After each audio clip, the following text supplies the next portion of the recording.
ውዶቻችን ምርጦቻችን እኛ አገርም እንዲህ ብንሰራ ሰረብረም ፐልስ ወይም ሲፒ ምን አይነት ለውጥ እንደሚያመጡ በሰለጠኑት ዓለም ላይ እንደዚህ የምናየው ይሆናል።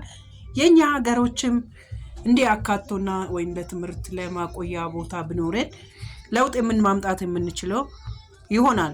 እኛም ነገ ለሄ ተስፋ ይኖረናል። በአንዴ አይደለም መቼም እነዚህ ሰዎች ያመጡት።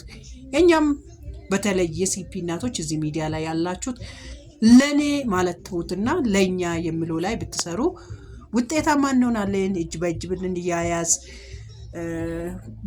ብንያያዝ ለልጆቻችን ለነገ ተስፋ እናያለን። አሁን እነኚህ እናቶች እዚህ ጋር ተስፋ ያዩት ብዙ መስዋዕቶች ብዙ ነገሮችን አልፎት ነውና በአንዴ አይደለም በአንድ ጀንበር አይደለም ይሄንን ሁሉ ያዩት። የኛ ገና ለዳቦና ለእንጀራ የምናለቅስበት ነው እንጂ ለልጆቻችን ነገ ትምህርት እንዴት ተነስቶ መማር እንደሚችሉ ተነስቶ የሆነ ነገር መስራት እንደሚችሉ አንድ ቀን አእምሮአችን ውስጥ ራሱ እየመጣልን አይደለም ይመስለኛል።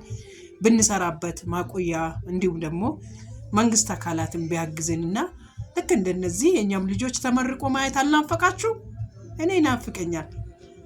እኔ ባላይ ትውልድ ሌላ ትውልድ ያያል። አምሹር ይሳካል ደግሞ